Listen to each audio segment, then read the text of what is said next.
Welcome learners. So today in this session we are going to discuss all the 6 GATE previous year questions जो GATE 2023 में पूछे गए हैं recent जो 4 फरवरी में एग्जाम हुआ था उसमें टोटल 6 क्वेश्चंस पूछे गए थे थ्योरी ऑफ कंपटीशन के। तो वो हम सारे के सारे आज के वीडियो में कंप्लीट कर लेंगे। बहुत ही इजी एक्सप्लेनेशन से मैं आपको सारे क्वेश्चन समझाऊंगी विद शॉर्टकट ट्रिक्स कि कम से कम टाइम में आप कैसे ये सारे थ्योरी ऑफ कंपटीशन के क्वेश्चंस को सॉल्व कर सकते थे गेट 2023 में, जो आपके अपकमिंग एग्जाम के लिए बहुत हेल्पफुल होगी। अगर आपको इस सेशन का पीडीएफ चाहिए तो आप इस टेलीग्राम चैनल को ज्वाइन कर सकते हैं। और यस, इस वीडियो को स्टार्ट करने से पहले मैं आपको बता दूं कि उड़ान एंड बुनियाद बैच गेट 2024 एंड 2025 सीएसआईटी के लिए स्टार्ट हो चुका है, जिसमें कि मैंने थ्योरी ऑफ कंपटीशन का कंप्लीट कोर्स स्टार्ट किया है। और लास्ट जो गेट 2023 में जो भी 6 क्वेश्चंस आए थे वो सारे मेरे कोर्स से आए थे जो मैंने 2023 एस्पिरेंट्स के लिए पढ़ाया था। तो अगर आप 2024 में अच्छा परफॉर्म करना चाहते हो थ्योरी ऑफ कंपटीशन के लिए तो आप डेफिनेटली मेरे कोर्स को इनरोल करना, जहाँ पे 9 मार्क्स का वेटेज टॉप का आया है वो पूरे के पूरे मार्क्स आपके हो सकते हैं अगर आप सही टाइम से इस कोर्स को इनरोल कर लेते हैं। तो जो 10 फरवरी से स्टार्ट हो चुका है, सिर्फ एक ही क्लास हुई है, सैटरडे संडे कोई क्लास नहीं है, तो आप मंडे से मुझे रेगुलरली लाइव ज्वाइन कर सकते हो। 2024 वाले भी और 2025 वाले भी। अभी अनअकैडमी सब्सक्रिप्शन पे ऑफर भी चल रहा है, जहाँ पे अगर आप 1 ईयर का प्लस सब्सक्रिप्शन लेते हैं तो आपको 2 मंथ्स का एक्सटेंशन मिलेगा, और 18 मंथ्स का आइकॉनिक सब्सक्रिप्शन लेते हैं तो आपको 2 मंथ्स का एक्सटेंशन मिलेगा। तो इसका टोटल कॉस्ट 56 है, डिस्काउंट के बाद 32 समथिंग, और इसका टोटल कॉस्ट 89 है, डिस्काउंट के बाद 52 समथिंग। प्राइस हाइक होने वाला है अनअकैडमी सब्सक्रिप्शन का, और ये ऑफर आपका 15 फरवरी तक वैलिड है। तो जल्दी से रेफरल कोड अप्लाई करें हेलो सोनू 01 और इस सब्सक्रिप्शन को ज्वाइन करके अपनी प्रिपरेशन स्टार्ट करें। ये गेट 2024 के लिए बेस्ट ड्यूरेशन है जो मैंने बताया, और गेट 2025 को अगर आप टारगेट कर रहे हैं तो आपको 24 मंथ्स प्लस 6 मंथ का एक्सटेंशन लेना चाहिए, जिसका कॉस्ट इतना है, पर डिस्काउंट के बाद 50,000 है। और आइकॉनिक का 24+2 आप ले सकते हैं, जिसका कॉस्ट इतना है और डिस्काउंट के बाद ये इतना हो जाएगा। ओके, तो जल्दी से इनरोल कीजिए। और अगर आप रविंद्र बाबू रवुल्ला के लेक्चर सिर्फ देखना चाहते हो तो यहाँ पे भी आपको 20% का डिस्काउंट मिल रहा है। तो 15 मंथ्स का ड्यूरेशन इतना और 30 मंथ्स के ड्यूरेशन में इतना कॉस्ट है, तो ये कोड आपको अप्लाई करना है। चलिए स्टार्ट करते हैं थ्योरी ऑफ कंपटीशन के जो भी गेट 2023 में क्वेश्चंस पूछे गए थे उनको डिस्कस करते हैं। तो ये पहला क्वेश्चन है, और इस पहले क्वेश्चन में आपको डायग्राम गिवन है और आपको इसका रेगुलर एक्सप्रेशन निकालना है। तो सबसे पहली बात है कि अगर आप देखोगे ऑप्शन बी को तो वो इजीली एलिमिनेट करना काफ़ी आसान रहेगा, क्योंकि ये 0 और 1 का यूनिवर्सल सेट है। इसका मतलब कि 0 और 1 से पॉसिबल जितने भी स्ट्रिंग्स हैं इंक्लूडिंग एप्सिलॉन, क्योंकि क्लीन क्लोजर है तो 0 लेंथ के स्ट्रिंग को भी एक्सेप्ट करना चाहिए। बट क्या आप इस ऑटोमेटा में देख पा रहे हो कि 0 लेंथ का स्ट्रिंग के एक्सेप्ट हो रहा है? एप्सिलॉन यानी कि 0 लेंथ का स्ट्रिंग तभी एक्सेप्ट होता है जब इनिशियल स्टेट फाइनल स्टेट हो, बट यहाँ पे इनिशियल स्टेट फाइनल स्टेट नहीं है। इसका मतलब कि ये जो ऑटोमेटा है वो एप्सिलॉन को एक्सेप्ट नहीं कर रहा, पर ऑप्शन बी तो कर रहा है। इसका मतलब ऑप्शन बी इसका राइट आंसर नहीं होगा। ठीक है, वैसे ही आप ऑप्शन डी को देखो, नहीं सॉरी, ऑप्शन ए को देखते हैं। चलो ठीक है, ऑप्शन बी तो इजी था एलिमिनेट करना, अब ऑप्शन ए को देखते हैं। ऑप्शन ए बोल रहा है कि वो 1 और 1 का क्लीन क्लोजर 0 को एक्सेप्ट करेगा, पर ऑटोमेटा के अकॉर्डिंग आप देख सकते हो कि ओनली 1 भी एक्सेप्ट हो रहा है, पर ये ओनली 1 को एक्सेप्ट नहीं कर सकता, क्योंकि यहाँ पे 1 और 0 एवरी स्ट्रिंग में आएगा ही आएगा, क्योंकि उस पर क्लीन क्लोजर नहीं है तो आप उसको अवॉइड नहीं कर सकते हो। मतलब ये ओनली 1 को एक्सेप्ट नहीं कर रहा, पर ऑटोमेटा ओनली 1 को एक्सेप्ट कर रहा है, तो ऑप्शन ए को भी आप एलिमिनेट इस तरीके से कर सकते हो। वैसे ही आप देखो ऑप्शन सी क्या बोल रहा है कि हम ओनली 0 को एक्सेप्ट कर सकते हैं, क्योंकि इस पे क्लीन क्लोजर है तो उसको अवॉइड किया जा सकता है। बट ऑटोमेटा ओनली 0 को एक्सेप्ट नहीं कर पा रहा, क्योंकि ये तो डेड स्टेट पे जा रहा है ओनली 0 पे। तो ऑप्शन सी इस तरीके से एलिमिनेट हो जाएगा और आंसर होगा ऑप्शन डी। ठीक है, नेक्स्ट क्वेश्चन पे चलते हैं। तो यस, इसका आंसर है option D. Next question number 2, ये भी लैंग्वेज आपको पता करना है कि इस पुश डाउन ऑटोमेटा से क्या लैंग्वेज एक्सेप्ट किया जाएगा।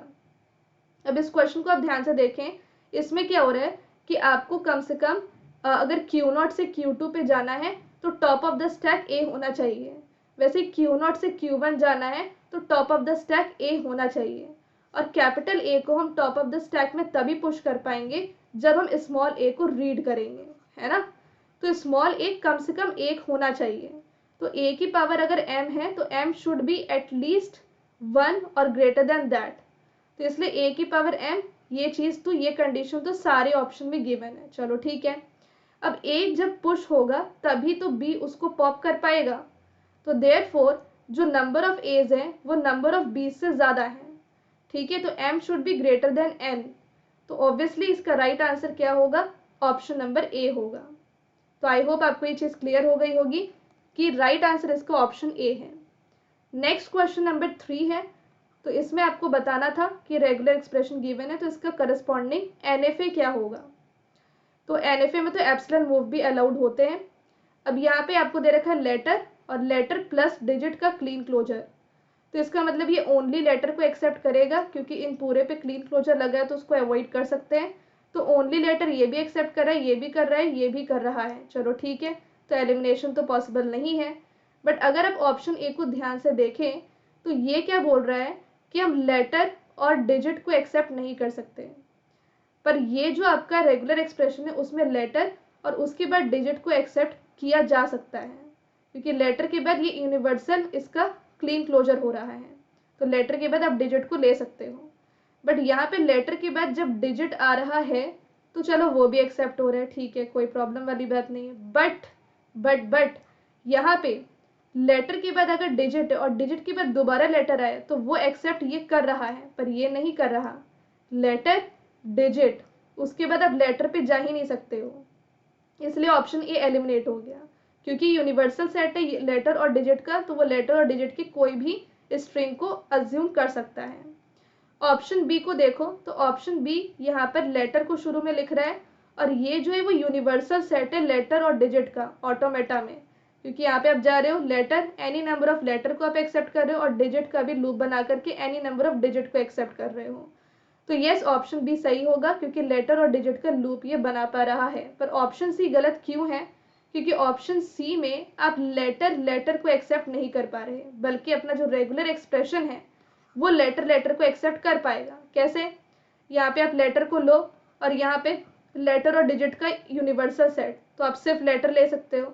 ये लेटर को एक्सेप्ट कर रहा है, पर ये लेटर को एक्सेप्ट नहीं कर रहा, इसलिए इसका राइट आंसर ऑप्शन बी होगा। नेक्स्ट क्वेश्चन पे चलते हैं।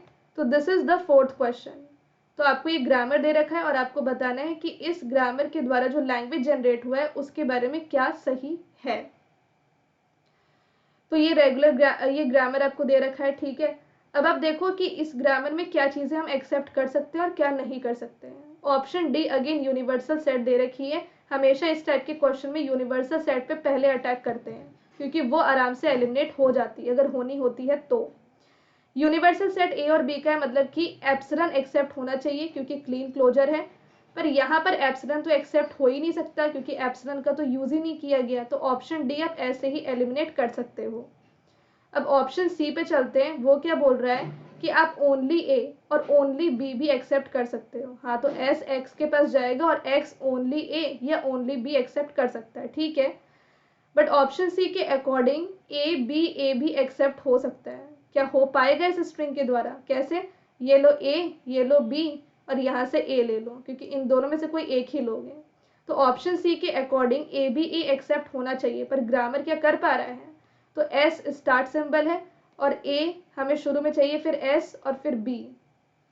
नो, यहाँ पर एस जो है वो फिर एक्स के पास जाएगा और एक्स यहाँ पे ए देगा। ए बी एक्सेप्ट हो सकता है, पर ए बी ए नहीं हो पा रहा। लेट्स ट्राई फॉर दिस कि एस डायरेक्टली एक्स के पास जाए और फिर ए एक्स ले, फिर एक्स को आप एक्स बी बना दो, तो क्या हो पाएगा।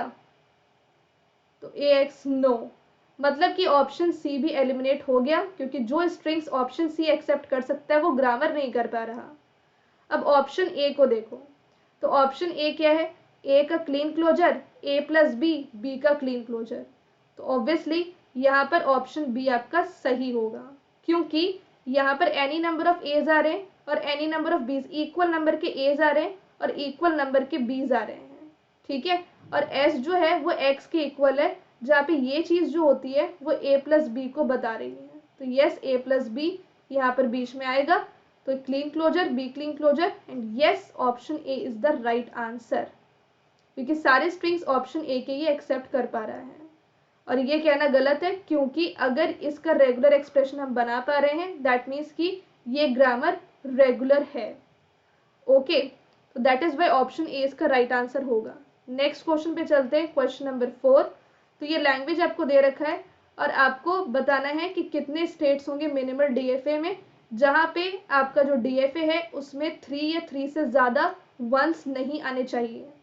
तो पहले हम 3 वंस को एक्सेप्ट करने का मिनिमल डीएफए बनाते हैं और फिर उसको कॉम्प्लीमेंट करके इसका नॉट कंटेन वाला बना लेंगे। ओके, तो जो 3 वंस को करे एक्सेप्ट, तो ये 3 वंस को एक्सेप्ट करने वाला हम ऑटोमेटा बना देते हैं। तो मैंने बना दिया, ठीक है। अब 3 वंस को एक्सेप्ट कर रहे हैं और एंडिंग शुरुआत में क्या होना चाहिए, तो यस ऑब्वियसली शुरुआत में any number of zeros and ones आ सकते हैं, ठीक है। सॉरी, ये तो एन एफ ए बन जाएगा ना फिर, सॉरी, हाँ, 0 क्यू नॉट जो है वो 0 पे मूव नहीं किया है, तो 0 पे वो 0 का लूप बना सकता है। अभी इसको 0 पे मूव करना है तो, और ये 0 और 1 दोनों पे लूप करेगा, क्योंकि एक बार 3 वंस एनकाउंटर हो गए तो एनी नंबर ऑफ वंस वो कंटेन कर सकता है, क्योंकि हम इसका उल्टा करें ना कि इट कंटेन्स 3 और मोर वंस, तो उसके हिसाब से हमने 0 और 1 का लूप बना दिया है। फिर ये 0 पे कहाँ जाएगा, तो जब 1 के बाद 0 आएगा तो हमें फिर 111 चाहिए। तो 111 कौन दे रहा है, तो 111 क्यू नॉट ला करके दे रहा है, तो इसलिए 0 पे यहाँ पे जाएगा।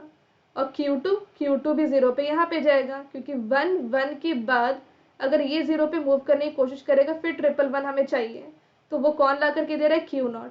तो ये अपना बन जाएगा मिनिमल डीएफए। अब इसको कॉम्प्लीमेंट करो, तो कॉम्प्लीमेंट कैसे करते हैं कि जो हमारा स्टेट नॉन फाइनल है उसको फाइनल बना देते हैं, और जो स्टेट फाइनल है उसको नॉन फाइनल बना देते हैं। तो इसका एक ही सर्कल यूज करेंगे।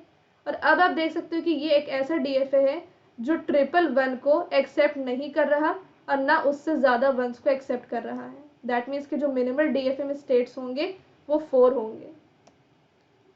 नेक्स्ट 5th क्वेश्चन है यहाँ पर, तो आपको बताना है कि इनमें से कौन सा स्टेटमेंट ट्रू है। तो ये क्लोजर प्रॉपर्टी पे है। तो ऑब्वियसली रेगुलर लैंग्वेज इंटरसेक्शन के अंडर क्लोज्ड होता है, रिकर्सिव भी क्लोज्ड होता है। CFL लैंग्वेज एक ऐसा होता है जो इंटरसेक्शन के अंडर क्लोज्ड नहीं होता। तो ऑप्शन बी जो है वो आपका फॉल्स है। और option A recursively innumerable language भी जो होती है वो इंटरसेक्शन के अंडर क्लोज्ड होती है। तो इसका आंसर होगा ACD, क्योंकि CFL को छोड़ करके सारे लैंग्वेज जो हैं वो इंटरसेक्शन ऑपरेशन के अंडर क्लोज्ड होते हैं। So this way we have completed all the 6 questions of theory of computation. तो I think 6 question है, I'm sorry मैंने गलती से 5 बोल दिया। तो yes students, after completing all these 6 questions I think आपको समझ में आ गया कि theory of computation का जो सब्जेक्ट है जिसमें से 9 मार्क्स का वेटेज आया था वो बहुत ही आसान है, और आप उसको और भी आसानी से कर सकते हो अगर आप मेरे थ्योरी ऑफ कंप्यूटेशन के कंप्लीट कोर्स को इनरोल करते हो, जिसकी एक क्लास हो चुकी है फ्राइडे 10th Feb को।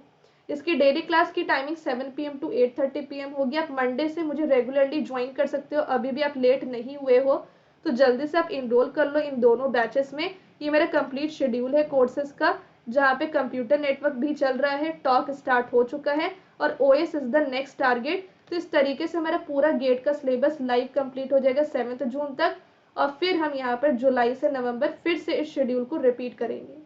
ये कम से कम 2 बार सिलेबस कंप्लीट करना बहुत ज़रूरी है गेट का, अगर आपको प्रॉपर अंडरस्टैंडिंग करनी है तो जल्दी से इस ऑफर को अवेल करो 2024 वाले, जहाँ पे आप 30% की सेविंग कर सकते हो और 6 मंथ का फ्री एक्सटेंशन आपको मिल सकता है। प्राइस हाइक भी होने वाला अनअकैडमी सब्सक्रिप्शन पे। तो ये सारे बेनिफिट्स हैं। आइकॉनिक सब्सक्रिप्शन बहुत बेस्ट है क्योंकि इसमें सारे बेनिफिट्स आपको मिलते हैं। ये लास्ट ईयर के रैंकर्स हैं जो अनअकैडमी के स्टूडेंट्स हैं 2022-2021 के।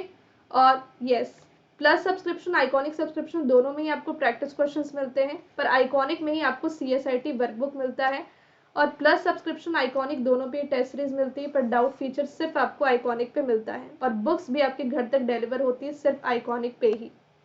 अगर आप अनअकैडमी सब्सक्रिप्शन ले रहे हो ऑफर के साथ तो इस कोड को अप्लाई करना ना भूलें, क्योंकि इस कोड से मिलेगा आपको ये SRP बुक मेरा बिल्कुल अनअकैडमी सब्सक्रिप्शन के साथ फ्री, जो आपको रिवीजन करने में बहुत मदद करेगा। ये सिर्फ उन्हीं के लिए जो पहली बार अनअकैडमी को सब्सक्राइब करेंगे। और इसमें कुछ अल्टीमेट ऐसे एसआरपी का कलेक्शन आपको मिलेगा जहाँ पे आप एक टॉपिक को 2 मिनट में रिवाइज कर सकते हो, जैसे कि ग्राफ थ्योरी को। और यहाँ पे आप कोड का स्क्रीनशॉट ज़रूर लीजिएगा कि आपने इस कोड को अप्लाई किया। और अगर आप आज सब्सक्राइब कर रहे हो तो आप विद इन 48 आवर्स इन्फॉर्म करना कि आपने इस कोड को अप्लाई करके सब्सक्रिप्शन लिया, तभी आप इस बुक के लिए एलिजिबल हो। अगर आप आज सब्सक्राइब करके 5 डेज के बाद बताते हो, then you are not eligible for this book. Thank you so much, let's crack it.